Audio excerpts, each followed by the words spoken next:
thank you for viewing this recording of a free event provided by Next Village San Francisco for our community. Next Village San Francisco is a local nonprofit providing services and support that empower seniors to live independently in their own homes. We welcome people who want to keep connected with their community as members, volunteers, and supporters. We host 30 to 40 free activities and events each month for the public, and our members have access to our network of volunteers. Learn more and get involved at nextvillagesf.org. We hope you enjoy this video. So I'm going to do my best to provide an overview of applying for affordable housing on Dahlia, and that will include below market rate housing. And then I'll also try to explain senior housing eligibility. And then I'll do a live walkthrough for 301 Ellis, which has an open application, and that's the one that Donna was referencing that will be due next week for the application deadline. So I'm just going to dive right in and start with an introduction for our organization. So like Donna said, I am a housing caseworker. I work at Bayanihan Equity Center. I think we were founded in 1999, and we originally started with providing social services for Filipino World War II veterans. And for the last 20 years, we've continued to provide social services to seniors and adults with disabilities in San Francisco. And some of our services include case management. So that's one-on-one case management for seniors and adults with disabilities. So anything you might need assistance on regarding affordable housing, immigration, food assistance, and other things, we can refer you to legal services for immigration and naturalization. We also have activities and programs like our senior choir, arts and crafts, and exercise class, which have been, on hold because of the pandemic, but we're hoping to get back to it soon. And so since this is about housing, some of our housing services include application assistance, one-on-one counseling, document preparation, language interpretation, housing rights, referrals to legal services in case of eviction, or if you need advocacy, and sometimes, just mediation, or getting mediation services if there's a dispute with your landlord or things like that. So today we're going to cover a few things, and I will try to be as thorough as possible without, cramming too much detail in there. So we're going to go over affordable housing or below market rate housing in San Francisco, senior housing. We're going to talk about the application process, wait lists, and then I'll do the live walkthrough on the Dahlia website. And then I'll add a few notes, and then we can take questions at the end, which Donna will help moderate. Okay, so let's dive into affordable housing. So before we get started, I want to note that there are many different types of housing. As you can see, there's private housing, rent controlled, market rate, public housing, Section 8. And today we're going to focus primarily on the below market rate housing and senior housing. And what is affordable housing? This term is used a lot. When we define affordable, the Mayor's Office of Housing defines it as housing that is more affordable than the current market, which can mean a lot of things. And according to HUD, a comfortable cost of rent is roughly 30% of your income. So that 30% rule was deemed as a rule of thumb for the amount of income that a family would spend on rent and still have enough left over for other spending, such as food, electricity, other bills, things like that. The below market rate program, this is part of the inclusionary housing program that's part of the Mayor's Office of Housing. So the inclusionary housing program determines that a newly developed residential building must provide a percentage of units that is affordable to low or middle income households. So what does this mean? This means that every time a new building is built in San Francisco, a certain number of those units have to be available for households that may have lower incomes, because not everybody is able to afford market rate housing. And so BMR housing is based on income eligibility. So this is usually based on your household income, and the eligibility minimum is usually twice the amount of the monthly rent. Let's see. Okay, so the BMR program also has 4 types of preferences in San Francisco. So you can think of these preferences as sort of a priority for applicants. And depending on your situation, you may be eligible for one or more types of priorities. So the first one is a certificate of preference, or a COP. A certificate of preference is usually given to households that were displaced by redevelopment by the city of San Francisco. So for example, if your family lived in the Fillmore in the 70s and your family was displaced because of redevelopment, then your family would be eligible for that certificate of preference. And this certificate, or any types of these preferences, would be noted in your application. And I'll go over that later on in another slide. The second type of preference is called a displaced tenant housing preference. This is for tenants who were evicted through an Ellis Act eviction, or owner move-in eviction, or were displaced by a fire. The third type is a neighborhood preference. Not every building will offer this. Some developments do not have this, but if there is, it's usually if you are already living in the neighborhood where that new building is where the new building is going up. The fourth kind is the live-work preference in San Francisco. So this one is for any residents of San Francisco, or you work in San Francisco. So say, for example, if you are living in Daly City, but you come to San Francisco for work, you would be eligible. Or if you live anywhere in San Francisco, you are eligible. And then lastly, there's a general pool. So if you are applying for housing, but you don't qualify for any of these preferences, then that's okay. You will still be in the general pool section of the lottery process. Okay, so there's going to be, I'm going to save the application process for another section. So for now, I'm going to go through senior housing, and all of this is pretty much funneled through Dahlia. So I'll go over senior housing, and then we'll jump into what the application process looks like later on.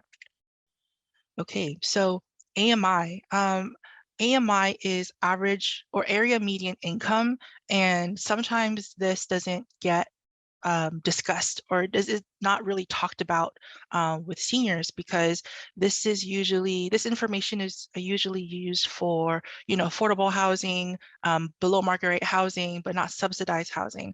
And I bring it up because I think it's important for seniors to know this too.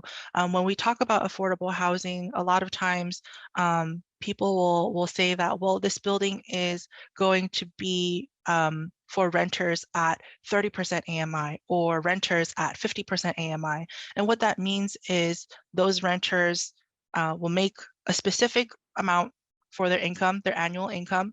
And as you can see on the chart, a 30% AMI, the average annual income for a household of one person is $24,200 a year. So the reason why I think it's important for seniors to know this too is if you are a fixed income household, such as, SSI, SSA, or retirement, your income is fixed. And usually for seniors, low-income seniors, that does not reach 24,000 for a household of one person. So usually seniors and fixed income households fall under 20% AMI, which isn't even on this chart. And so for advocacy reasons and for, just general knowledge and in the midst of this housing crisis, I think it's important for everyone to understand the context of affordable housing and where we all fall on these charts. So yeah. And let's see what's next. Here we go. Okay, so what is senior housing?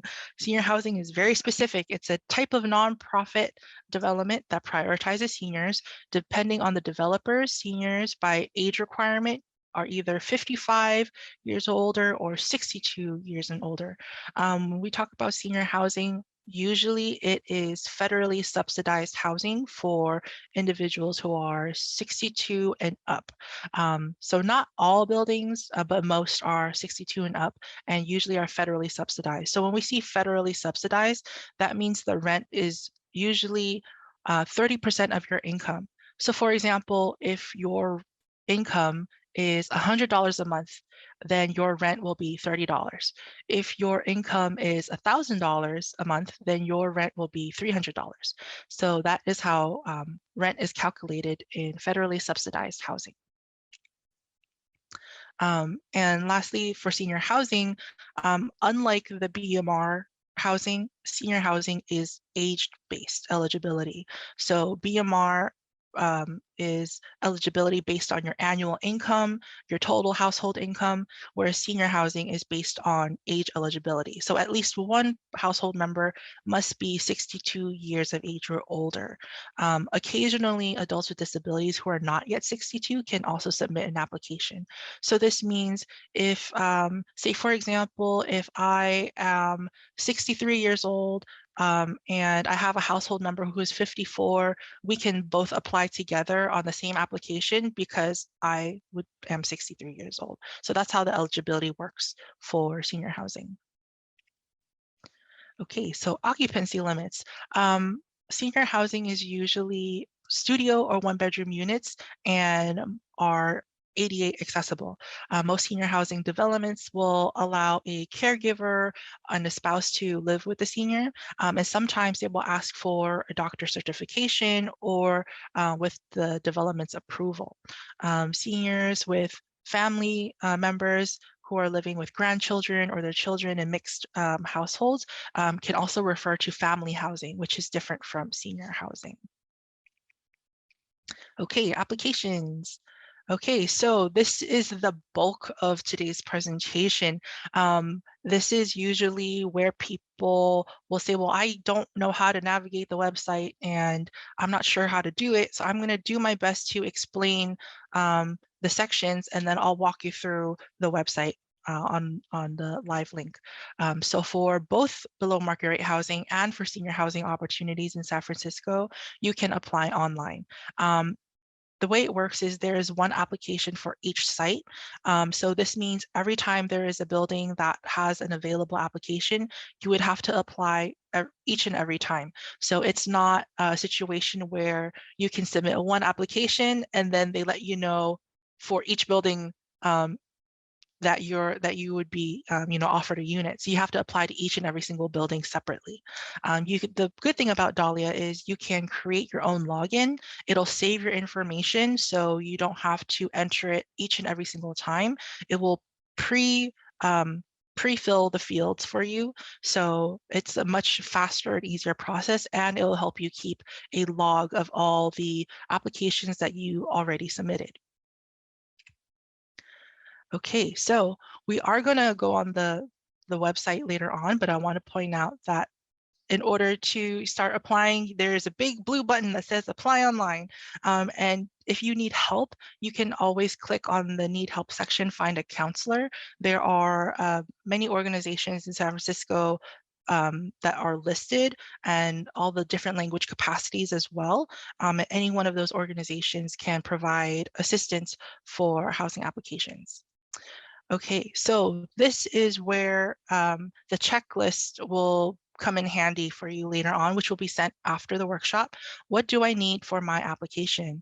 So you will need your contact information, either your residence or mailing address, and your phone number, any household members who are applying with you or want to live with you, their full names, their date of birth, and your total household income, and proof of live or work in San Francisco. So this means proof of live or work means that you can prove this by showing a utility bill, such as your cable or internet, gas, electric bill, water bill, something like that, or your public benefits record, SSA, SSI, any types of those documents, any one of those that has your name and your address that shows that you are living at this address in San Francisco or working at this address in San Francisco, that will qualify you for the live work preference in the lottery. And how does the lottery work? Okay, so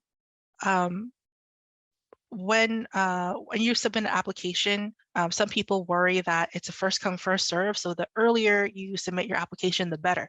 However, as you can see, there is application deadline. So applications are open until that deadline. And once the deadline closes the application, they take all the applications they received and they do a random lottery. So applications are lotteried after the deadline. It's not first come, first serve. And before applications were available online, they used to give out physical tickets for each application, which was a mess. And it's really easy to lose these tickets. So it's a really good thing that everything is online and digitized so that there's a more slim chance that they lose this information, that they lose any applications or lose any lottery numbers. Okay, so after the lotteries are done, they will post the lottery results online. So when you submit your application, they give you a lottery number for your application. Once the results are posted, you can use that same lottery number to look for your result. And that result is your ranking in the lottery. So as I said earlier, there were different priorities or preferences for the lottery. And so the first one would be the certificate of preference. So the highest priority is certificate of preference, and then it goes to the displaced tenant housing preference, and then to live work, and then wait list later on. So the rankings will go in order of these preferences. When one preference list is exhausted, they move on to the next preference until all the units are filled. And after the units are filled, the rest of the applicants are not kept on a waiting list and must reapply when there are openings, unless it's stated that you are applying for a wait list. So for some of these housings, if it's a brand new building, they will use the lottery process to fill all their units. Once all the units are filled, then that's done. Sometimes when we apply for senior housing, it'll explicitly say waitlist only, and it'll say a waitlist of 500 slots. So, and I'll also show you on the 301 Ellis where we can find that information. But for a waitlist, there is only one list, and usually if it says 500 slots, the lottery rankings from number 1 to 500 will be included on the wait list, and everyone else, unfortunately, does not get on that wait list. So the wait list is not a preference, but there is a priority for mobility, hearing, and vision impaired units. Okay, I know this is a lot, but I will be happy to take questions at the end because I know this is a lot of information. Okay, so what happens after the lottery? After the lottery on Dahlia, if you are contacted for a unit, the property may request these documents to verify your eligibility, such as your California ID, your social security number, pay stubs, public benefit statements, bank statements, assets, and residential history. So the application that we're filling out on Dahlia is actually just an initial application to determine eligibility. After the lottery, if you get a call that there is a unit available and they're asking for these documents, that means they want to verify your eligibility through income, assets, things like that. And for some buildings, there will also be a credit check. If you have student loans, this does not apply to your credit score for housing. They may also do a background check. And this information is also on the checklist that will be provided to you after this presentation. Okay, some of the questions we get about waitlists is how do I get on a waitlist? Some buildings will say they do not have an open waitlist at the moment. So in order to get on a waitlist, you have to wait until the building opens up their waitlist and makes it available with an application. Waitlists are usually limited. Like I said earlier, sometimes it's 500 slots. Sometimes they already have people on the waitlist, but they have 200 slots left to be filled. So it just depends on the building. And so another question that we get is also, what can I do if I'm already on a wait list? Some people want to, check for changes to their rankings. Some people want to know if there's a way to make it go faster. But the only thing we can recommend is communicate changes. If you change your phone number, if you change your address, make sure to communicate that to the building where you are on the wait list so that they can contact you if your ranking changes or if there's a unit available. Secondly, to respond to the building if you receive any mail. More often than not, these buildings will send a letter every year. If you are on the wait list, they'll send you a letter and they'll ask, hey, are you still interested? If so, please respond and let us know, and we will keep you on the wait list. If you don't respond, we will assume that you are not interested and remove you from the wait list. So those letters are far and few in between, but they're very important to make sure that you stay on those wait lists. And lastly, you can always call the building to ask for your current ranking. Sometimes they don't really communicate every single change or update. So you can always have the option of calling to ask for an update about your ranking on the wait list. So yeah, some below market rate housing can also have wait lists, and senior housing properties usually open their wait lists every 10 years after the initial first lease up process. So, and that also depends on the number of vacancies that they have. And the application will tell you how many wait list slots are available, and I will show you that on the 301 Ellis walkthrough. Okay, so here we go. We're going to take a look at the website together, and I will show you what all this information is. So Dahlia is the main portal. That's the name here. The main portal for San Francisco housing under the Mayor's Office of Housing. They will note if it is a senior building.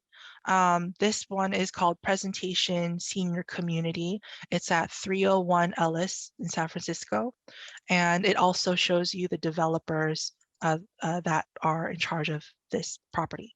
As you can see, if it's age eligible, if it's based on age eligibility, it'll show you that these units are reserved for 62 and up. Other buildings for below market rate housing are not based on age, so they will not have this. But this is a senior housing, so it'll show you the age eligibility requirements here. On the right-hand side here, we can see that the application deadline is March 17th at 5 p.m. So you have until 5 o'clock to submit an application online. And as you can see, it says that the waitlist is open.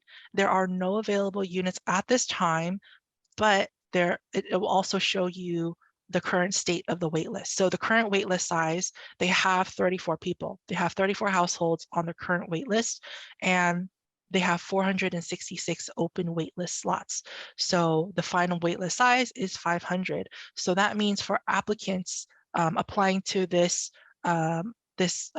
wait list, the lottery rankings number 1 through 466 will be added to this wait list size for a total size of 500 households. So before we go through the application process here, I want to show you the information on these drop-down lists. So once you click this, it'll drop down and it'll show you the AMI, up to 50% AMI, which is the area median income, and they'll show you the types of units they have available on this property. So on this property, they have studios, they have 1 bedrooms, and the income range to become eligible for these units. So the income range that you would need to have is $0 to $3,887 per month. That is the eligibility. But for rent, it is 30% of your income. So when we see 30% of income, the way that this is calculated, we generally don't put too much stress on this income, the minimum income that you need to have, because no matter what your income is, they will take only 30% of your income. So for senior housing, we don't worry about the minimum income, but we do worry about the maximum income that you can make in order to qualify. Because if you overqualify, you may also not be eligible to apply for this type of housing. So this is for 1 person, and you can see that there are also information for 2 people in the household or 3 people in the household. And as you can see, the occupancy is what the studio a 1-bedroom, and there you can have up to 3 people in a 1-bedroom unit. So based on the number of people that you have in your household and the total household income, that determines your eligibility for this housing. So based on your age and total household income, as long as you're not exceeding the income range. Okay, so if we scroll down here, like we said earlier, the eligibility is based on age. So this is for seniors. And this second part will show you the maximum income before you become ineligible. So for one person who is applying to senior housing, if you make more than 46,000 per year, $46,650 per year, then you become ineligible. So most seniors who apply for you know, senior housing, subsidized housing, generally we see a lot of households that are on fixed income, such as, you know, SSA and SSI. So I normally don't see households with incomes this high, but for, you know, other cases, there may be people who have higher incomes. So just keep in mind that this is the maximum for one person. For a 2-person household applying to senior housing, 53,000 per year. And this is because of, you know, this is a federally subsidized housing. So those subsidies, these households are basically illustrating a need for assistance. And so that's why it's also dependent on your household income. As mentioned before, there's also occupancy limits. So for a studio, it's 1 to 2 people, and for a 1-bedroom, it's 1 to 3 people. Here's the information about lottery preferences that we previously mentioned. Preference holders will be given highest ranking in the lottery process. So there's the certificate of preference, displaced tenant housing, and it'll show you for each preference up to how many units are available. So for certificate of preference, there are up to 92 units available. For displaced tenant housing, there's up to 18 units available before they move on to the next category. Priority units will go to applicants with mobility impairments. There are 44 units, and these units have accessibility features for people with impaired mobility. So rental assistance, this is a federally subsidized property, but they will also accept Section 8 housing vouchers and other valid rental assistance programs. Let's see. Other eligibility rules. So like we said before, they may also do a credit history check, rental history. Usually a rental history will be the last 2 years where you lived. If you lived in the same place for the last 5 years, then you know, a single address and your landlord's contact information would be sufficient. They may also do a background check for any criminal history. And at the very bottom, you can see there is more information about the amenities, features. So this says, you know, this housing 301 Ellis is in the Tenderloin. The building was built in 2001. They give you information about parking availability, smoking policies, pet policies, property amenities such as the laundry room, parking, on-site mail room, resident services, weekly and monthly activities and events. So not all buildings will have these amenities, but it is available here if they do have it available. Accessibility, this is really important. Building is wheelchair accessible at the front entrance doors with accessible push bar bottoms. Lobby includes accessible elevators. Laundry rooms are equipped with accessible machines. So this is especially important to note for folks who are wondering if the buildings are ADA accessible or can accommodate wheelchairs. Okay, so, and then if we scroll down further, we'll see that they provide us with information about each of the units, square footage, if there's a private bath, what floor it's on. So for example, we can see that for studios, there is a studio on the 2nd floor for unit 213. It is 374 square feet with a private bath It's on the second floor, and it's accessible for applicants with mobility impairments. So this is for studios. We can also see that for 1-bedrooms, same thing. They'll show us the unit numbers. They'll show us how big the unit is and whether or not there's a private bath, what floor it's on, and the accessibility features. So for additional fees, so for below market rate housing, usually there's an application fee of $45 or $48. For senior housing, it's $0. And a deposit is usually somewhere between up to 1 month's rent. So, and also note for residents that they're responsible for their own cable and telephone services, renters insurance, electricity. So this tells us that the building will cover water bills. So key replacement and other things like that. And at the very bottom, it'll show us a map, a general map of where the building is. So as we can see here, 301 Ellis is near the Powell BART station. And you can zoom in and out, and it'll show you, the landmarks of different areas. It'll show us Union Square and the Westin St. Francis here. It'll show us that it's in proximity to the Powell Street BART station and Market Street, where there's more transportation. So the website is quite thorough in providing all the information. And at the very, very bottom, additional information, if you're interested in understanding the subsidy or required documents, there are links here that you can look for that will show you that information. So yeah, so that is the general information for each property, and they do this for each and every single building that is available on Dahlia. So now we're going to do a time check, 11:41. Okay, I will keep in mind the time. So let's just go ahead and Joy, walk while through. you're still on there, Yep, can yes. you go to the homepage and just show how you can ask for opportunities, so you can sign up for the email list for opportunities? Oh yes, that's a good idea. Okay, so this is the homepage for Dahlia. It's housing.sfgov.org.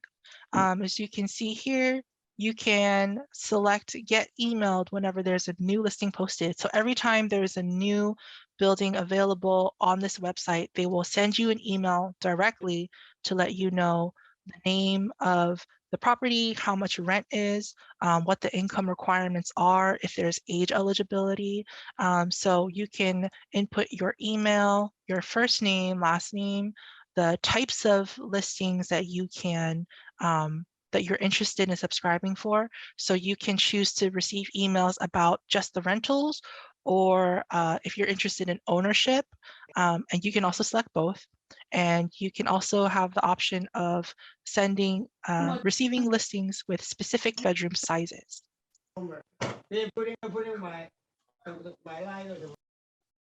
Okay, and let's go back. Okay, so go back at the home page and you can go to rent. So when you go to rent, it'll show you every opportunity that is available with applications. So like I was just saying earlier, the below market rate housing is a little different. It depends on your income, total household income. And then for listings like this that have specific unit numbers, this means that somebody moved out of this unit, and this unit is will remain in the below market rate program. So they put it back on the market for other applicants to apply if somebody moves out of a below market rate program unit. So this is what we were looking at earlier. So we can click this and go back to presentation senior housing.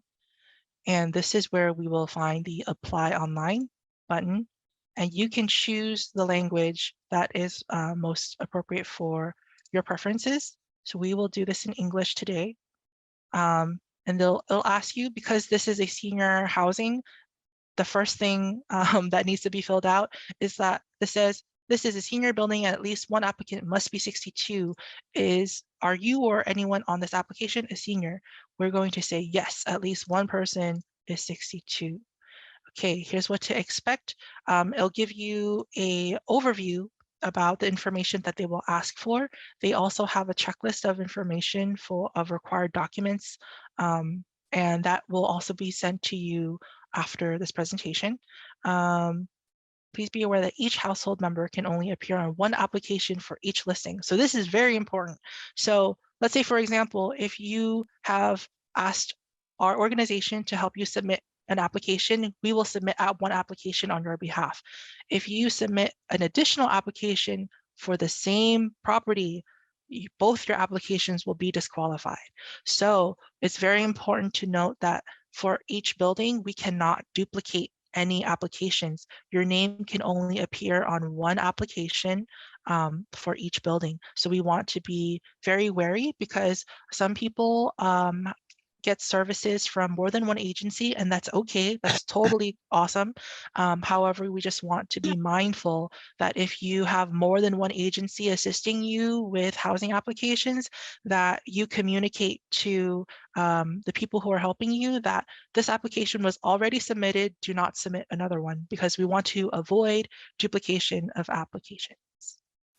Okay, so as you can see, it's very straightforward. The initial application is very simple and brief.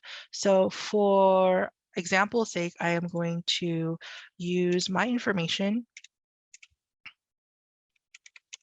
And I'm going to put 19 for 19 as an example. So after you input your information, your name, it'll ask you for your phone number. So they need a way to contact you. I'm going to use my information as an example. So you can put your home, work, or cell phone number. And you can also add additional phone numbers. For address, I'm going to use my office address as an example. And you can always opt to send your mail to a different address. So this is where it will ask you, do you work or live in San Francisco? I'm going to say yes. Oh, I'm sorry, do you work in San Francisco? You can say no, and later on it'll also ask for, I'm sorry, let me back up. The reason why it asks whether you work in San Francisco is to determine whether you qualify for the live work preference later on. So we will see this again later on in the application. So it'll confirm your address. We click yes, confirm. Is there anyone else you'd like to authorize if we cannot contact you? So you can add a family member's contact information. You can add a case manager, housing counselor, or a friend. In case they can't call you, they will call your case manager or family member to say, hey, we're trying to reach Joy because we want to follow up on her application, or we need to move forward with, income verification. This is what that's for. Oops. So let's, for example, I'll also just use my own name for this. And you can always put the agency of the case manager or housing counselor. So this is actually what I input for applications that I help submit on behalf of seniors that we assist. And let us know how to reach your alternate contact. So this would be the phone number of our office and phone number of case manager and our office address. So in case the property is not able to reach an applicant, they can always call me as the housing caseworker, and I will help them follow up with any questions or requests that the property may have. And then here you can go over, you can include any household members. So if you live alone, you will move forward with I live alone. If you have a household member with you, you can add a household member, and it will essentially be the same thing. It'll ask for the name and date of birth of that person. Okay, so for time's sake, I will click live alone. And this question asks, do you need any of the following ADA accessibility features? So for these, if you have any specific needs, such for mobility impairments, vision impairments, or hearing impairments, you can note this down. And this will be, I think this is part of that ADA accessible units priority. And I think earlier we saw that for 301 Ellis, they have units specifically for mobility impairments. And you could, if you don't need any of these, then you can always put no and move forward with the application. And then this asks you, do you receive any of the following subsidies, housing vouchers like Section 8? Do you have non-taxable income such as SSI or SSDI? Do you have any rental subsidies? And you can say yes or no. You don't need to provide that documentation now because that will be for after the lottery if you're selected for a unit. So I'm going to put no here. Income. So for generally, let's, for example, I'm going to put 20,000. So whether you want, you can have the option of writing down your monthly income, you can write down your annual income, you just need to select the right category. So for example, I'm just going to put 20,000 per year here and move on. And so this is informing you lottery preferences move you up in the line and give you higher ranking in the lottery. So this is the part where it asks you if you are eligible for any of those priorities or preferences. So we'll put get started. And based on the addresses that I entered, such as my residence address, your household may qualify for the following lottery preferences. Live in San Francisco. So the name of the applicant is Joy. What type of document would you like to upload that shows you live at this address? So in order to prove that you are a San Francisco resident, we upload this can be a scan or a photo of your utility bill, such as your telephone bill, cable, internet, gas, electricity, or a pay stub, or school record if you have a child, things like that. So let's see, right now I do not have one on deck. I should have thought about that. Let's put cable bill. I'm going to click upload and I'm just going to select a random file for my computer for this for now. And it'll upload the proof that you would like to provide. So that could be, like I said, a photo of your telephone bill that's acceptable. Because of the pandemic, usually what happens is, let's say, for example, if I am assisting Donna with an application and Donna needs help providing this document, Donna can bring a electricity bill to the BEC office and I will scan it and upload it for you for this application. But because of the pandemic, we are closed we were closed for a majority of the time, and we were not able to see people face to face. So what happens is our office is able to provide a letter to MOCD, the Mayor's Office of Housing, that basically lists, this is the housing that Donna would like to apply for. This is the property. And as her housing caseworker, we can vouch that she can provide one later on because we can't get a hold of this document from her right now. So we can always provide a letter of a preference to vouch for the applicant so that this way we don't have to worry about seeing each other face to face to get that document because of the pandemic. So this is for the lottery, I'm sorry, this is for the live work preference, and you always have the option of opting out of the preference as well. So you still have the opportunity to claim other preferences. So other preferences are certificate of preference or displaced tenant housing preference. So this is usually for people who already hold the certificate, already have these preferences, you already have the document with you. You just click, yes, I have this, and then you can move forward. If not, you can leave this alone and just move forward. And then this last part is optional. This last part is the Mayor's Office of Housing collecting data for their efforts, I guess. So you can input your race and ethnicity, the language spoken at home, gender, sexual orientation, if you are a veteran, if anyone in your household is a veteran, and any people with disabilities. So the reason why they ask for this information is to collect data on what populations are needing housing or are most interested in these types of housing. And let's see, so we're going to skip this for now. Okay, and they'll give you a chance to review your information. So you can review your name, birthday, contact information, and you can have the option of editing this information if it's incorrect. So I'm looking at my information, it looks correct. And so this is where you can confirm. So confirm here, and it'll show you the terms of the application. So it says this application must be submitted by March 17th. It'll tell you about the lottery rankings, what to expect. You cannot change your online application after you submit. And this is a self-declaration. You acknowledge that this information is true. If there's any fraudulent or negligence made on this application, it will result in removal. I agree.